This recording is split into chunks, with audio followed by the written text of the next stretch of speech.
बिस्मिल्लाहिर्रहमानिर्रहीम अस्सलाम वालेकुम। बेटे अभी हम स्टार्ट करने जा रहे हैं chapter number 2 mathematics class 10th। Chapter का नेम है बेटे थ्योरी ऑफ क्वाड्रेटिक इक्वेशंस। इस एक्सरसाइज में जो अभी हम सॉल्व करेंगे इसमें टोटल 10 क्वेश्चंस हैं। इस वीडियो में हमने 5 क्वेश्चंस को कवर करना है। ऑलरेडी जो है वो इसकी वीडियो बन चुकी है, लेकिन वॉइस रिकॉर्डिंग का इशू था, इसलिए ये वीडियो दोबारा रिकॉर्ड की जा रही है। तो पहले 5 क्वेश्चंस जो है वो इसके पार्ट 1 में हम सॉल्व करेंगे। यहाँ पे जो मेनली पूछा गया है हमें क्वेश्चन 1 में वो है डिस्क्रिमिनेंट हमने फाइंड करना है। क्वेश्चन 2 में हमने नेचर ऑफ द रूट बताना है। क्वेश्चन नंबर 3, 4 और 5 में हमने वैल्यूज़ फाइंड करनी है। 3 और 4 में बेसिकली के की वैल्यूज़ फाइंड करनी। क्वेश्चन नंबर 5 में हमने इनको प्रूव करना है कि जो इक्वेशन है इसके जो रूट्स हैं वो इक्वल हैं इस वैल्यू पे। ठीक है बेटा, ये 5 क्वेश्चंस अभी हम सॉल्व करने जा रहे हैं। इस साथ ही साथ आपको बताता चलूँ कि इस चैप्टर की किसी भी एक्सरसाइज की कोई सी भी वीडियो को अगर आप डायरेक्टली अप्रोच करना चाहते हैं, उसको देखना चाहते हैं, तो आप डिस्क्रिप्शन बॉक्स में जाके देख सकते हैं। वहाँ आपको वीडियोज़ के लेक्चर्स के लिंक्स मिल जाएंगे। आप किसी भी लेक्चर के लिंक पर क्लिक करके डायरेक्टली वहाँ पर पहुँच सकते हैं। सबसे पहले हम क्वेश्चन नंबर 1 को सॉल्व करते हैं। इसमें जो है वो बेटा टोटल 4 पार्ट्स हैं और 4 के 4 पार्ट्स में डिस्क्रिमिनेंट फाइंड करना है। डिस्क्रिमिनेंट है क्या? बेसिकली डिस्क्रिमिनेंट कहते हैं b² - 4ac वैल्यू को। ठीक है, तो b² - 4ac की हमने वैल्यू फाइंड करनी है, तो हमारे पास डिस्क्रिमिनेंट आ जाएगा। जो भी हमारे पास क्वाड्रेटिक इक्वेशन दी गई होगी उसका डिस्क्रिमिनेंट जो है वो b² - 4ac से हम फाइंड कर सकते हैं। यानी ये डिटरमिन करता है कि जो नेचर क्या है किसी भी इक्वेशन का, वो हम नेक्स्ट क्वेश्चन में उसकी बात करेंगे। यहाँ जस्ट हमें डिस्क्रिमिनेंट फाइंड करना है, तो डिस्क्रिमिनेंट का फार्मूला होता है b² - 4ac। a b c की वैल्यू हमने वैसे ही कंपैरिजन मेथड से फाइंड करनी है जैसे हमने चैप्टर नंबर 1 में क्वाड्रेटिक इक्वेशंस को सॉल्व करते हुए फाइंड की थी। यानी ax² + bx + c, ये क्योंकि स्टैंडर्ड फॉर्म है क्वाड्रेटिक इक्वेशन की, तो हमने उसके साथ इस इक्वेशन को कंपेयर करके a, b और c की वैल्यूज़ को फाइंड कर लेना। यहाँ पे ऐसा ही किया है, a b c की वैल्यू को फाइंड किया, उसके बाद डिस्क्रिमिनेंट फाइंड करने के लिए उसका फार्मूला पुट किया, वैल्यूज़ को सब्स्टिट्यूट करके जस्ट इसको कैलकुलेट किया है, यानी सिंप्लीफाई किया। 3 का स्क्वायर 9 हो जाएगा और ये माइनस और माइनस प्लस हुआ, 4 2 8, 9 8 17। 17 जो है वो इस पार्ट का डिस्क्रिमिनेंट है। सेकंड वाले पार्ट में भी यही किया गया है कि क्वाड्रेटिक इक्वेशन की जो स्टैंडर्ड फॉर्म थी उसके साथ इसको कंपेयर किया गया। गिवन क्वेश्चन या गिवन जो हमारे पास इक्वेशन है उसको ABC की वैल्यू फाइंड कर ली गई है, उसके बाद डिस्क्रिमिनेंट फाइंड किया गया है फार्मूला के according. The formula is b² - 4ac। तो उसमें हमने वैल्यूज़ को सब्स्टिट्यूट करके उसका डिस्क्रिमिनेंट फाइंड कर लिया जो कि -8 आता है। ठीक है, यहाँ तक ही ये क्वेश्चन नंबर 1 जो है सॉल्व होगा, यानी इससे आगे हमने कुछ नहीं बताना, जस्ट डिस्क्रिमिनेंट फाइंड करना है। इसके बाद जो 4th वाला पार्ट है वो किया गया, 3rd वाला स्किप किया गया क्योंकि उसमें भी यही वाली कैलकुलेशन, यही वाले स्टेप्स होंगे, तो 4 वाला पार्ट सॉल्व किया गया यहाँ पे। उसमें हमने ABC की वैल्यू फाइंड की है, उसके बाद डिस्क्रिमिनेंट फाइंड किया बेटे। डिस्क्रिमिनेंट का फार्मूला पुट करके उसकी वैल्यू सब्स्टिट्यूट कर दी और 81 इसका डिस्क्रिमिनेंट आ गया हमारे पास। तो इस तरह हमारा ये जो क्वेश्चन नंबर 1 है ये सॉल्व हो जाता है। क्वेश्चन नंबर 2 की तरफ चलते हैं। क्वेश्चन नंबर 2 को सॉल्व करने से पहले आपको थोड़ा सा जो है वो एक्सरसाइज से पहले प्रीवियस पेज पे एक जो है वो पेज पे थोड़ी सी थ्योरी दी गई है, उसको आपने याद रखना है और समझना भी है। नेचर ऑफ द रूट हमसे पूछा गया है, तो नेचर ऑफ द रूट कैसे फाइंड करना है, कैसे पता चलेगा? Through discriminant.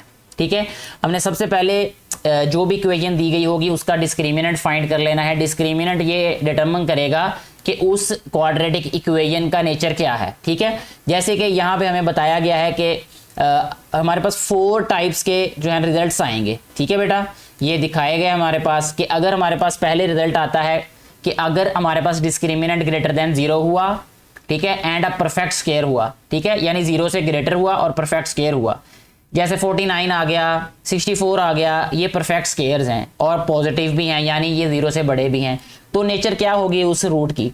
तो the roots are rational and unequal. तो रूट्स रैशनल होंगे और अनइक्वल होंगे। ठीक है बेटे, इसी तरह सेकंड वाला जो पॉइंट है वो ये बताया गया कि अगर हमारे पास डिस्क्रिमिनेंट 0 से बड़ा हुआ और परफेक्ट स्क्वायर ना हुआ, जैसे 15 आ गया, 17 आ गया, 10 आ गया, इस तरह पॉजिटिव तो है लेकिन परफेक्ट स्क्वायर नहीं है, तो फिर रूट्स क्या होंगे? इर्रेशनल होंगे और अनइक्वल होंगे। ठीक है बेटे, तो रूट्स इर्रेशनल और अनइक्वल होंगे। 3rd नंबर पे क्या हमारे पास आंसर आ सकता है कि 0 आंसर अगर आ गया, यानी डिस्क्रिमिनेंट 0 के इक्वल आ गया, तो जो रूट्स होंगे वो रैशनल होंगे और इक्वल होंगे। ठीक है बेटे। लास्ट नंबर पे हमारे पास ऐसा हो सकता है कि आंसर हमारे पास 0 से छोटा हो, यानी नेगेटिव नंबर आ जाए। 0 less than 0 mean discriminant is negative, यानी आंसर जो है वो नेगेटिव आ गया तो रूट्स इमेजिनरी होंगे। अब हम क्वेश्चंस की तरफ आते हैं। इसमें फर्स्ट पार्ट को सॉल्व करेंगे। उसने कहा है कि find the nature of the following given quadratic equations and verify the result by solving the equations. इसमें हमने ना सिर्फ नेचर बताना है रूट का, बल्कि उसको वेरीफाई भी करना है। वो कैसे करेंगे यहाँ आपको बता दिया जाता है अभी। फर्स्ट वाला पार्ट है, इसमें एबीसी की वैल्यू हमने वैसे ही कंपैरिजन मेथड से फाइंड कर ली, डिस्क्रिमिनेंट फाइंड किया तो आंसर आ गया हमारे पास 49। 49 is a complete square of 7। ठीक है, ये बेटा 7 का कंप्लीट स्क्वायर है ये। तो ये अगर हम देखें यहाँ पे तो ये फर्स्ट वाली कंडीशन पूरी होती है, यानी फर्स्ट वाला जो हमारे पास केस है ये वाला इसमें हमारे पास सेटिस्फाई हो रहा है ये। यानी फर्स्ट वाले केस में क्या कहा गया था कि ग्रेटर देन 0 है डिस्क्रिमिनेंट और परफेक्ट स्क्वायर है, तो हमारे पास रूट्स क्या होंगे, रैशनल होंगे बेटे और अनइक्वल होंगे। तो यहाँ हमने लिखा था roots are rational and unequal. अब इसको हमने वेरीफाई भी करना है। वेरीफाई करने का मतलब ये है कि हमने ए बी सी की वैल्यूज़ को यहाँ पे पुट कर देना है, यानी जो हमारे पास क्वाड्रेटिक फार्मूला होता है, ठीक है, उसमें पुट किया और हमारे पास जो आंसर आएगा इसमें, ये हम ऑलरेडी चैप्टर नंबर 1 में सॉल्व कर चुके हैं। क्वाड्रेटिक फार्मूला को यूज़ करते हुए हमने कैसे एक्स की वैल्यूज़ को फाइंड करना है।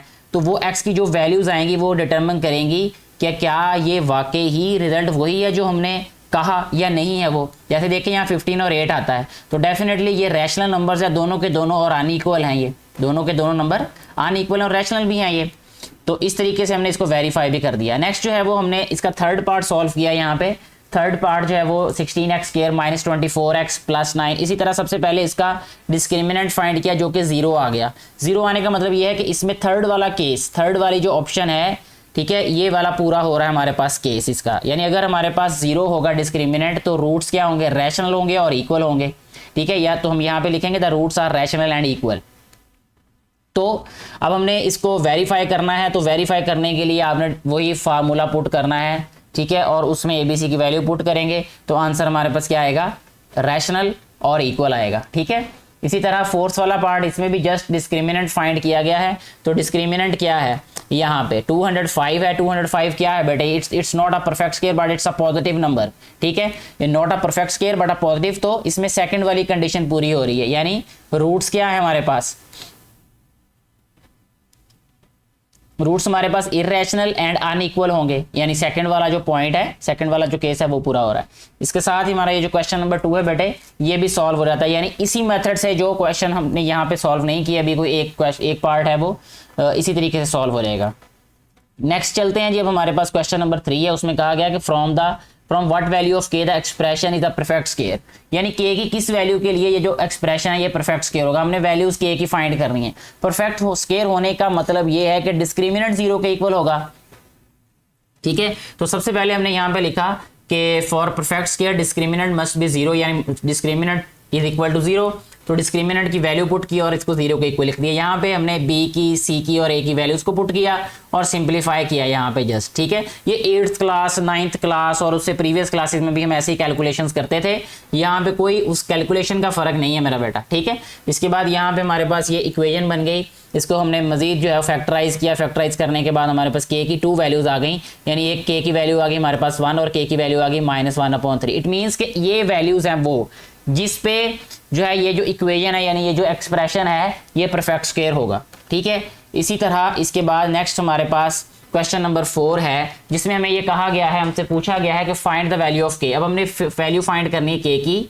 If the roots of the following equations are equal. Roots equal बेटे तभी होते हैं जब डिस्क्रिमिनेंट 0 के इक्वल हो। ये हमने उन केसेस में भी पढ़ा जो 4 केसेस हमें दिए गए। यानी 4 हमारे पास टाइप्स दी गई कि हमारे पास डिस्क्रिमिनेंट का आंसर 4 टाइप्स का आ सकता है। तो उसमें से एक टाइप ये है कि अगर हमारे पास डिस्क्रिमिनेंट का आंसर 0 होगा तो इट मीन्स डिस्क्रिमिनेंट 0 के इक्वल होगा, तभी हमारे पास इक्वेशन क्या होगी, इक्वल होंगी, यानी रूट इक्वल होंगे। अच्छा बेटे, इसमें डिस्क्रिमिनेंट को 0 को इक्वल लिखना है हमने सबसे पहले। ठीक है, उसके बाद जस्ट सिंप्लीफाई करना है एबीसी की वैल्यू को पुट करके। यानी डिस्क्रिमिनेंट को जस्ट 0 के इक्वल लिखना है और ये वैसे ही है जैसे हमने प्रीवियस क्वेश्चंस को सॉल्व किया। और के की वैल्यूज हमारे पास आ गई। एक हमारे पास वैल्यू है 2/3 और दूसरी वैल्यू क्या आ जाएगी, जस्ट 2 वैल्यू आ जाएगी। ठीक है, इस तरीके से हमने के की वैल्यूज को फाइंड कर लेना है। अच्छा, इसके बाद नेक्स्ट इसका थर्ड पार्ट सॉल्व किया गया है। इसमें ए बी और सी की वैल्यूज पहले फाइंड की गई हैं कंपैरिजन मेथड से, उसके बाद वैल्यूज़ को सब्स्टिट्यूट किया गया और जस्ट सिंपलीफाई किया गया है। आप जो है, आपको अगर लग रहा है कि मैं ज़रा जल्दी में ये बात कर रहा हूँ, उसकी वजह यह है कि ऑलरेडी पहले ये सारी की सारी वीडियो मैं रिकॉर्ड कर चुका था, क्योंकि वॉइस रिकॉर्ड नहीं हुई, स्टेप बाय स्टेप हर चीज़ को एक्सप्लेन किया गया था। अब मैं स्टेप बाय स्टेप इसलिए नहीं कर रहा, जस्ट मैं इसकी कमेंट्री कर रहा हूँ, आप कह लें कि मैं बता रहा हूँ कि किस क्वेश्चन में क्या किया गया है। स्टेप बाय स्टेप जो है वो इससे प्रीवियसली एक वीडियो अपलोड कर दी गई है, जिसमें जो वॉइस है वो नहीं है, लेकिन जो है उसमें आप लोगों को स्टेप बाय स्टेप जो है वो नज़र आता होगा कि क्वेश्चन कैसे सॉल्व किया गया है। जस्ट यहाँ पे मेथड आपको पता होना चाहिए, क्वेश्चन को आप सॉल्व खुद कर सकते हैं, क्योंकि ये प्रीवियस क्लासेस में भी 9th में 8th में और 7th में भी ये वाले क्वेश्चंस जो हैं वो यानी फैक्टराइजेशन वाले क्वेश्चंस थे।